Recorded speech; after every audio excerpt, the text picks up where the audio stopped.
Muy buenos días, les saluda como siempre su amigo el general Wilson Barrantes en la sección La Mira del canal Onda Digital Televisión.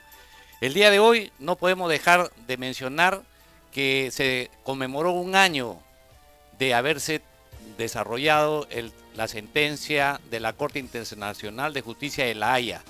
Un año en que lamentablemente, como siempre lo hemos manifestado, el país, a diferencia de cualquier otra opinión, el país tiene que estar de luto en este año. ¿Por qué razón? Porque lamentablemente un departamento de nuestro país, en donde la constitución política del Estado peruano le garantiza que debe tener una soberanía marítima de 200 millas, se quedó sin mar, una parte del territorio, con la costa seca.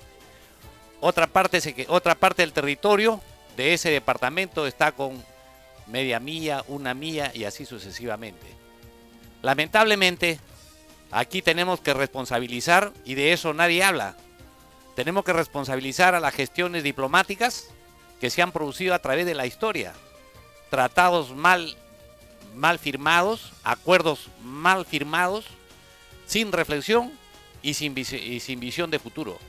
No nos olvidemos los acuerdos pesqueros del año 1952, los acuerdos pesqueros del año 1954, y para no hablar más, las cartas reversales de un antipatriota, como podríamos llamarle a Javier Pérez de Cuéllar, en la cual reconoce que el punto del límite marítimo se inicia en el hito número 1. Lamentablemente, este acto, entre otros más que han habido a lo largo de la historia, en la cual está, por ejemplo, comprometido el señor Fabián Nova, que en su tesis doctoral en la Universidad de Santiago de Chile considera que la frontera marítima empieza en el hito 1. Y así, propios peruanos traicionando a su propio país, como que si no les importara. Y obviamente ante los jueces de la Corte Internacional de La Haya, lo único que han tenido que hacer es recoger la historia, porque de eso se trata. Los jueces lo único que hacen es recoger los antecedentes, y lamentablemente en todo ese cúmulo de antecedentes, lo único que hemos podido notar es lo que les estoy manifestando. Simple y sencillamente, los propios peruanos hemos hecho notar como que si el territorio no nos importara. Ese por un lado. Por otro lado, en la propia memoria que presenta el Estado peruano a la Corte Internacional de Justicia de La Haya, por ejemplo, no se menciona en absoluto la parte histórica, que es fundamental. No se menciona en absoluto, por ejemplo, que ese tratado del año 1929 y como el protocolo, el tratado del Ancón, fue logrado con la presión de las armas, y eso es írrito. Sin embargo, no hemos dicho nada. O sea, en ese tema no hemos apelado. Fíjense ustedes, amables oyentes, la resolución 1514, grábense bien, 1514 Naciones Unidas en su considerando número 6, manifiesta que si los estados han sido conquistados pueden recuperar la integridad de su territorio, que es el caso del Estado peruano. El Estado peruano jamás tuvo frontera con Chile. Chile tenía frontera con Bolivia. Y entonces, para las futuras generaciones, queda claro que podemos recuperar ese territorio basado en el reclamo que tenemos que elevar a la Comisión de Descolonización de Naciones Unidas. Simplemente eso, hacer un escrito y presentarlo. Bueno, ese es el primer punto que no podíamos dejar pasar. Y por supuesto, lo peor de todo, el Estado peruano el año pasado, después del fallo y después de la sentencia, con bombos y platillos, muchos festejaron y dijeron que, bueno, a Tacna se le va a dar una inversión de cerca de 2.000 millones de soles. No se les ha dado nada. El pueblo de Tacna sigue igual, me refiero al personal que tiene la frontera, no se ha hecho nada con las vías de comunicación, con los apoyos económicos que estaban previstos. Entonces, esto es parte pues de un Estado tramposo que ha tenido el mismo comportamiento a través de la historia. Y entonces, así hemos perdido territorios a lo largo de la historia, bajo esa conducta felona de diplomáticos, políticos y por supuesto también militares. Pero en mayor medida, la conducta felona, como es el caso de la diplomacia peruana, que no le reconozco mayor mérito que el entreguismo y no haber considerado en su reclamo la labor histórica. Por eso que los ciudadanos del Perú deben saber que eso está pendiente el reclamo, y no es como muchos, ni el canciller ha dicho que ya no hay nada pendiente. Falso, ¿cómo no haber nada pendiente? Inclusive dentro de ese mismo marco jurídico están los reclamos de los locales que tienen que darnos en el Chinchorro, un área geográfica del territorio que hasta ahora no está completamente completa porque ya lo han recortado. el muelle, parte del muelle en Arica. Entonces tenemos varias cosas que están pendientes. Y por supuesto otras propiedades más que tenemos en Chile. Bueno, eso es en primer lugar. Y lo que más me llama la atención es que muchos peruanos, entre comillas, esos que llevan apellido prestado porque cuyos antecesores han entregado a sus mujeres y a sus hijas para que tengan hijos con los chilenos a efectos de que no pierdan sus propiedades. Bueno, de ellos los descendientes hoy día nos dicen reconciliarnos. Fíjense ustedes, amigos, no se piden reconciliarse internamente y están pidiendo reconciliarse con Chile para abrir una nueva etapa. Famosos gente, líderes de opinión que dicen que son, en este caso, la moral del Perú, se están llamando a la reconciliación con Chile. Cosa que nosotros decimos todo lo contrario. Primero nos reconciliamos adentro, primero que devuelvan todo lo que de aquí se han llevado y después veremos qué puede pasar. Y este es un primer tema que no podíamos dejarlo de mencionar porque es importante dadas las circunstancias actuales. Otro aspecto que también ha sido mencionado en estas ondas es el hecho de que nosotros, por ejemplo, estamos viendo todos estos días famosas versiones de que me arreglaron, no me arreglaron. Todo eso en las técnicas se llama observación, vigilancia y seguimiento. Por supuesto que los estados son libres de ejercer este tipo de medidas, pero siempre hemos dicho, y lo reiteramos acá, democráticamente tiene que existir un control político, y ese control político se hace cuando sus autoridades que rigen el sistema de inteligencia del Estado son autoridades pues que nosotros los elegimos a través del Congreso de la República. Entonces esas autoridades no podrían hacer trabajo para, digamos en este caso, los gobiernos de turno. Si son funcionarios que son elegidos por el Congreso, entonces están sujetas al control político. Y esa es una de las consecuencias que en este caso nosotros criticamos, por supuesto, pero también decimos que es lo que hay que hacer. Hay que nombrar en un artículo nada más, modificar la ley de inteligencia nacional y decirles, señores, el artículo único, las autoridades, tanto el director como el director ejecutivo, serán nombrados por el Congreso de la República. Punto. Porque de esa manera nos evitamos que mi amigo, mi compadre, mi compañero de promoción, gente que son unos analfabetos en inteligencia, gente que son unos subdesarrollados mentales en inteligencia. Y la respuesta está en los resultados que estamos mirando. Y de ahí salen pues comunicados. ¿Usted cree? Llámenle a los injertos y díganle a ustedes si sacan un comunicado y que diga si se han matado a alguien. No van a decirlo pues. Les pongo en ese extremo de que ningún sistema de inteligencia se autoculpa en ningún lugar del mundo. Pero las evidencias son las que hacen retroceder y hay responsabilidad política, en este caso de todos los responsables. Llámese Presidencia del Consejo de Ministros, que es el que controla este tema, llámese los directores y el director ejecutivo. Y sobre ellos están dándose la gran vida, señores. Eso es lo que nosotros tenemos que motivar y llamar la atención también a efectos de que en este tema de cosas que se están dando, en este conjunto de cosas que se están dando, esto no pase pues por agua tibia, ¿no? Y esto es lo que nosotros tenemos que hablar y decirles con toda seguridad. Miren, ha pasado un hecho también importantísimo que se celebró el día de ayer. Se recordó, no se celebró. Hace 70 años que el ejército ruso ingresó a Polonia y prácticamente tomó los, llamámosle así, los campos de concentración de Auschwitz. En ese campo de concentración se decía y se dice que ahí ejecutaron a muchos judíos y por supuesto se rescataron algunos. Más de 1,5 millones de judíos fueron exterminados en los diversos campos de concentración durante la Segunda Guerra Mundial. Por supuesto que eso avergüenza a la humanidad, pero también nos debe hacer reflexionar de qué es lo que está ocurriendo en el mundo. En el mundo vemos acciones que se repiten. O sea, guerras de carácter ideológico, guerras de carácter, discriminatorias por raza, por idioma, por religión, etcétera. Eso no debe continuar. ¿Y por qué toco este tema? Porque cuando se produce la reconciliación en Europa, obviamente, Alemania devuelve todo lo que le quitó a Francia y todos los países devuelven. Y a partir de ahí se producen las descolonizaciones. Por eso es que es importante para que entendamos los problemas del Perú. Las descolonizaciones se fueron dando progresivamente, tanto así que el año 1960 se emite la resolución 1514 y aparecen nuevos estados, otros se recuperan a sus estados de origen. Todo esto se dio en esa época y saben los ciudadanos de Chile, saben las autoridades chilenas. Eso tarde, mañana más tarde o más temprano, eso lo vamos a recuperar. Bueno, y así tenemos otro caso también que nos ha, digamos, conmovido, en el caso de Venezuela, por ejemplo, que tiene que ver con nosotros. Un diario español ha publicado que uno de los seguridades, el jefe de la seguridad de Hugo Chávez, y a la vez también seguridad de Diosdado Cabello, habla que este señor sería el jefe del cartel de los soles o de las estrellas o de los galones, etcétera, para referirse a Venezuela como un traficante de drogas. Entonces eso preocupa porque si nos estamos dando cuenta, estamos muy cerca.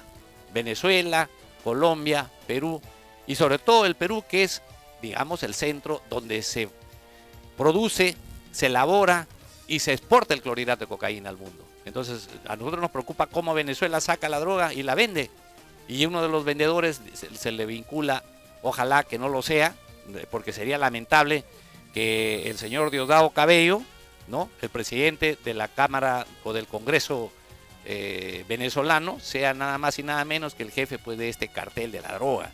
Y eso nos preocupa para nosotros ver simplemente que en el mundo todos están vigilantes del narcotráfico, pero de aquí nadie habla del narcotráfico. Fíjense ustedes, todo el año nos hemos pasado con problemas: Orellana, López Meneses, Martín Belaúnde, y Martín Belaúnde, la novela no termina. Nos hemos dado con la sorpresa que siguen los coqueteos. Evo Morales dice, no, sí me habló varias veces de Martín Belaúnde Ollanta. El presidente Humala me habló varias veces. El presidente Humala dice, yo no le hablé. Y por otro lado, el señor se fue y allá le dicen, no señor, no te voy a recibir. Pero toda esta novela simplemente es manipulación mediática, porque al final el señor Martín Belaúnde, sus abogados están trabajando muy bien por acá para efecto de que no tenga orden digamos, de detención, sino orden de comparecencia. Y esto es parte de la corrupción. Todo esto que estamos hablando es parte de la corrupción. Y la corrupción tiene su correlato en la inseguridad ciudadana. Y en eso tenemos que entender, señores, de que todos estos días hemos sido pasibles de asaltos. Aquí en San Borja, en la avenida San Luis, el día de ayer, han asaltado a un chifa, han herido a un comensal, y así sucesivamente. Muerte de policías hace unos días en Puno. 2 policías han muerto la semana pasada. En una, digamos, suerte de problema minero ambiental, ¿no? Entonces, ¿esto qué es lo que nos revela? Nos revela que estamos perdiendo el horizonte en cuanto a la seguridad interna. O sea, el tema de inseguridad ciudadana está que nos rebasa. Y eso, ¿cuál es el correlato de los temas de inseguridad ciudadana? Amigos, el correlato es que obviamente la inversión se retrae, sobre todo la inversión extranjera, que es lo que necesitamos a efectos de que tengamos mayores oportunidades para los jóvenes y no tengamos desastrosamente creer o pensar que dando una ley como la ley Pulpín, que hoy día apareció publicada la derogatoria de la ley, pensemos que con eso vamos a solucionar el problema del desempleo. Falso, pues. Los jóvenes y los adultos lo único que queremos es oportunidad de trabajo. No queremos que nos saquen una ley, porque la única ley que existe y ley de leyes es la Constitución Política, que está refrendada por todo el Congreso de la época, y además se sustenta ¿en qué? En los convenios internacionales, que son leyes de la materia, ¿no? Son acuerdos que están por encima de la Constitución Política del Estado. Entonces yo no entiendo por qué queremos sacar leyes tramposas a efecto de perjudicar a los jóvenes y hacerles notar, pues, que estamos en otra etapa. Tenemos también otro problema, amigos, que es necesario también que lo tengamos en cuenta. Estas disquisiciones religiosas que se han dado en el mundo, con un atentado en Francia, posteriormente hemos tenido, por ejemplo, la muerte de un rehén japonés, y posteriormente ahora ese rehén se pretende canjearlo con un piloto jordano y además con otra terrorista detenida en Jordania. Bueno, todo este cúmulo de cosas, el día de hoy las noticias en el mundo nos indican que digamos, el gobierno japonés ha dicho que no va a negociar con el terrorismo. Y para nosotros de repente nos parece, digamos, bastante trágico y tormentoso ver que a alguien le decapitan, ¿no? Pero yo también motivo a la reflexión, hurguemos un poco en las redes, miremos la historia. El Código Penal de Arabia Saudita, por ejemplo, sostiene de que todas las sanciones y las formas de morir es a través de la decapitación. Ahí decapitan, le cortan la mano, le cortan el pie, le cortan la otra mano, le vuelven a cortar el otro pie y por último lo decapitan y después lo crucifican. Entonces, ¿cuál es la diferencia? A nosotros nos aterroriza porque lo está haciendo el Estado Islámico, llamado así, este grupo terrorista que está trasvasando el territorio de Siria, Irak y parte de otros territorios pequeños, aislados de países del Medio Oriente. Sin embargo, como le digo, en un Estado democrático ejecutan este tipo de penas. A nosotros nos aterroriza y por supuesto que les aterroriza al mundo. La condena que le han dado a estos jóvenes es justamente esa, por estar en territorio del Medio Oriente haciendo actividades ajenas a la que ellos manifiestan, ¿no? Bueno, amigos, todo este conjunto de temas tienen que ver con aquello que lamentablemente tiene su correlato en el Estado peruano. Todos hablan de reconciliarnos, todos hablan de buscar salidas y con el país vecino. Y para nosotros, el Movimiento por la Democracia, que agrupa una serie de organizaciones como el Frente Amplio Peruano, Yo Presidente, el colectivo Lima Sur, nosotros consideramos que este país necesitamos tomar medidas realmente profundas, porque todo este conjunto de cosas, este devaneo que llamamos corrupción, hace inviable cualquier posibilidad de desarrollo económico y sobre todo de crecimiento económico, que es lo inmediato. No es posible eso. ¿Por qué? Porque eso, lamentablemente, la corrupción rompe posibilidades de manejo económico. Y por otro lado, la debilidad institucional la vemos, y con mucha lástima y pena hemos visto la presencia de nuestro presidente de la República desencajado por todos estos fenómenos que están pasando. Tal es así que el presidente de Bolivia dice: los caprichositos de las mujeres son los que traen abajo los gobiernos. Y la verdad que estamos viendo que pareciera que acá se da esa analogía, no sé un mensaje para quién ha sido, pero lo más probable es que haya sido para el gobernante del Perú. Entonces, fíjense ustedes, tenemos que buscar solidez institucional, políticas sólidas, tenemos que combatir frontalmente a la corrupción y tenemos que salir con propuestas para reestructurar este Estado que está haciendo inviable la posibilidad de que más adelante nosotros podamos tener, digamos, un país viable. Y entonces, estimados amigos, cuando nosotros miramos con mucha lástima que nuestro país viene, la inseguridad nos atormenta a todos, al ciudadano pequeño, al ciudadano en la calle, al que compra a la justa su celular o su zapatilla, lo vemos que lo pierde y nadie hace nada. Lo que es peor, no hay ninguna posibilidad en esa materia de que los gobiernos locales, los gobiernos regionales hagan algo. Entonces, el Estado está perdido, no hace absolutamente nada. Tenemos un ministro del Interior que se dedica a hacer labores de candidato presidencial y por otro lado labores de respuesta política a los presidentes, expresidentes y partidos y opositores políticos.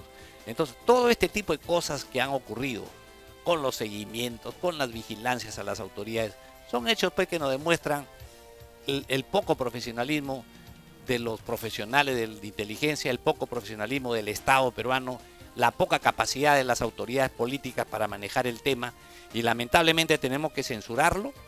Tenemos que censurarlo porque si alguna vez hay que llegar al gobierno, deben llegar gente con capacidad, gente preparada y gente que pueda darle alternativas de solución al Estado peruano para que nosotros en el tiempo lleguemos por lo menos al 2021 como una posibilidad de desarrollo para nuestro país. No nos olvidemos que lo que se busca es hacer viable que este país se encuentre el sueño americano, pero en el Perú, no estar que nuestros mejores talentos tengan que fugar del país para ir a otros países porque acá no hay alternativas y lamentablemente por la ineptitud, por la impericia, por los pájaros fruteros que llegan al gobierno, por los minusválidos cerebrales, con el mayor respeto por aquellos que tienen algún problema, por los subdesarrollados mentales que están en los sistemas de inteligencia y que asesoran al presidente de la peor manera, como hemos sido notificados por esa periodista que de la noche a la mañana se ha transformado. El problema de la gran transformación es para algunos, de ser un ser normal a un ser muy rico con propiedades. Eso amerita, señores, fusilar, matar, condenar, no sé lo que tengamos que hacer, pero en el nuevo contrato social que establezcamos el 2016, ojalá que apliquemos la muerte civil, por lo menos, a aquellos que en este caso han delinquido y se han apropiado del Estado peruano como carroñeros que van a la presa que está tendida en el piso. Entonces, amigos, muchas gracias por habernos compartido este espacio y como siempre estamos a su disposición y esperamos en la próxima brindarles todas las posibilidades de análisis que se están dando durante la semana, a efectos de que ustedes estén bien informados para llegar al 2016 en las mejores condiciones de información, y usted, su voto sea un voto informado, como que al igual también conozcan de buena manera los acontecimientos que se van sucediendo en este país, y no ser distraídos con pseudos informaciones para que ustedes pierdan el horizonte de la realidad. Y eso es nuestro papel, eso es lo que hacemos acá en su sección En la Mira, en este canal Onda Digital Televisión, que está a disposición de todos los ciudadanos honestos de este país. Muchas gracias y hasta la próxima, estimados amigos.